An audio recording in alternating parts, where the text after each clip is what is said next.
आज हम लोग इसका ऋतिक पार्ट 2 में आ चुके हैं। इससे पहले हम इसका पार्ट 1 देखे थे, क्लास 6 प्रिंस, आकाश, साहिल, मुस्कान। यहाँ ध्यान दो तुम लोग। इसका पार्ट 1 हम लोग क्या देखे थे? बहुत सारा क्वेश्चन देखे थे। हम क्वेश्चन देखे थे कि इतिहास को कितने कालखंडों में बांटा गया है। इतिहास को 3 कालखंडों में बांटा गया है। मार्कर कहाँ है मेरा? इतिहास को कितने कालखंडों में बांटा गया था? 3 काल, प्राचीन काल, मध्यकाल और आधुनिक काल। हम ये भी पढ़े थे कि सबसे पुराना अभिलेख किसका माना था? सबसे पुराना अभिलेख किसका माना था? तो अशोक का। अभिलेख मतलब कुछ अभी गिरा हुआ कुछ डिजाइन, है ना। और क्या पढ़े थे जी? इससे पहले कुछ पढ़े थे और कुछ पढ़े थे हम लोग कि भारत जो है जनसंख्या के मामले में दूसरा सबसे बड़ा देश है और एरिया के मामले में विश्व का 7वां बड़ा देश है। याद रखना फ्रेंड। और क्या पढ़े थे कि हमारे देश का बहुत सारा नाम है, जम्बूद्वीप, आर्यावर्त। एक और नाम था कि अल हिंद। कौन लोग पुकारते थे अल हिंद? इसको अरबों लोग ने। और तुर्कों लोग ने क्या कर पुकारा? हिंदुस्तान में पुकारा। ठीक है। इंडिया सब किससे निकला था? इंडिया से निकला था, है ना। ये सब पढ़ते क्वेश्चन हम लोग। अब हम लोग क्या करते हैं, इसका पार्ट 2 में आ गए हैं। और ये भी क्वेश्चन बहुत सारे इंपोर्टेंट क्वेश्चन आप देख सकते हैं, किताब से बनाया हुआ क्वेश्चन है। और आपके अपकमिंग एग्जाम के लिए क्वेश्चन भी यही रहेगा ना। और जो वीडियो को देखेंगे स्पेशली फॉर क्लास 6 स्टूडेंट, उनके लिए भी इंपोर्टेंट क्वेश्चन रहेगा ये। तो बिना कोई देरी को स्टार्ट करते हैं। क्वेश्चन 11, इतिहास का पिता किसे कहते हैं? हेरोडोटस। याद रखना पीयूष। हेरोडोटस याद रखना, हेरोडोटस।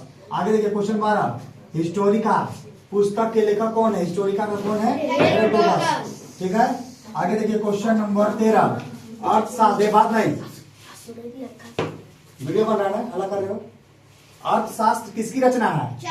चाणक्य क्या है? ठीक है। चाणक्य बहुत ही नामी, बहुत ही प्रसिद्ध लेखक थे। राजतरंगिणी किसकी रचना है?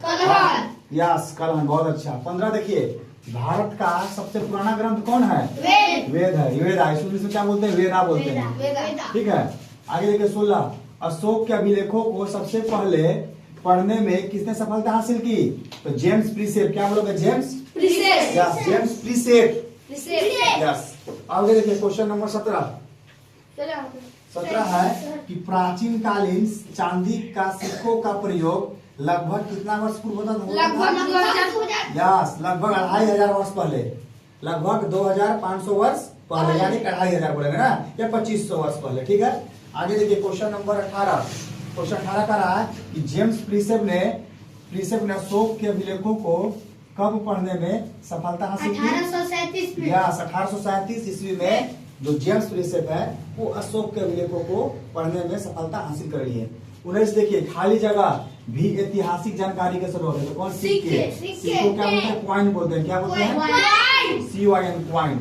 आगे देखिए 20 नंबर, खाली जगह और खाली जगह भाषाएं अब हमारे देश में कम बोली जाती है। कौन कौन भाषा कम बोली जाती है? पाली और प्राकृत। याद रखिएगा, पाली और प्राकृत जो भाषाएं हैं वो अब हमारे देश में क्या होती है? कम बोली जाती है। अभी हमारा देश का राष्ट्रीय भाषा क्या है? हिंदी है ना। और हमारा वेदों का भाषा कौन है? हमारा दैविक भाषा कौन है? संस्कृत है। देव भाषा कौन है? संस्कृत। देवता लोग कौन भाषा बोलते थे? संस्कृत बोलते थे, है ना। क्लियर है ये? और पहले में लोग क्या बोलता था? पाली और प्राकृत जो बोलता था, लेकिन अब ये कम बोला जाता है। क्लियर है ना? कोई दिक्कत नहीं है? ठीक है नीतिक।